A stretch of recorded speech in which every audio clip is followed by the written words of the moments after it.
Red Hot Chili Peppers.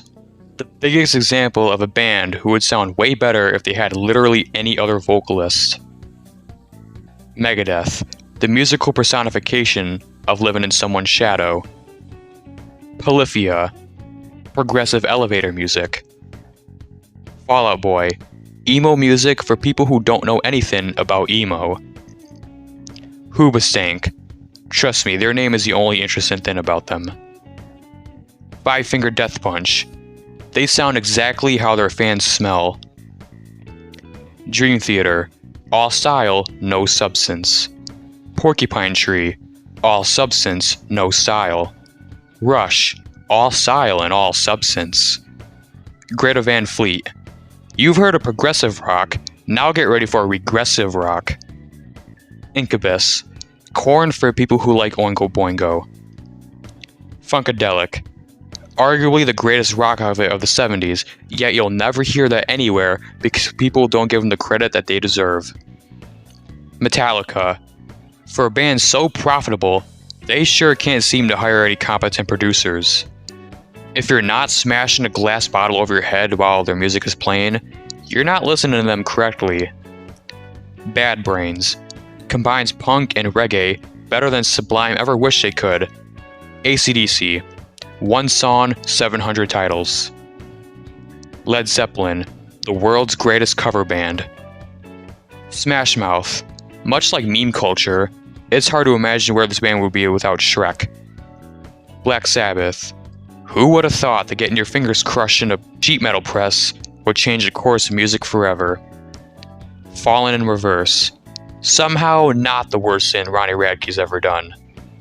Ghost, a band whose haters are somehow more annoying than their fans. Powerman 5000, apparently talent is completely optional when you're making music. Aerosmith, if the word sleaze were a band. Ginger, Sin and Coach reacts to core.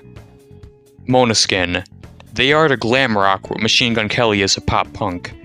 Machine Gun Kelly, he is a pop punk what Machine Gun Kelly is to hip hop. Cannibal Corpse, what an outsider thinks every death metal band sounds like. Bolt Thrower, what all death metal bands should sound like. Rammstein, a band that will have you headbanging and shaking your ass at the same time. Muse, a band whose discography literally got worse as it went on. Avenged Sevenfold, if this is your favorite band, you are either 15 years old or 45 years old. Styx, their level of talent is equivalent to the amount of letters in their name. All That Remains, after you've listened to their first 3 records, All That Remains is a pile of shit. Godflesh, the city of Birmingham in music form. OTEP, the only reason I remember this band is because I keep getting their name mixed up with friggin' Opeth. Opeth, the only reason I remember this band is because I keep getting their name mixed up with friggin' OTEP. Process a Hero, subverting the idea that progressive metal can't be fun. Periphery, reassuring the idea that progressive metal is always boring. Fleetwood Mac, who said that old people music can't be awesome? Eagles, these guys did.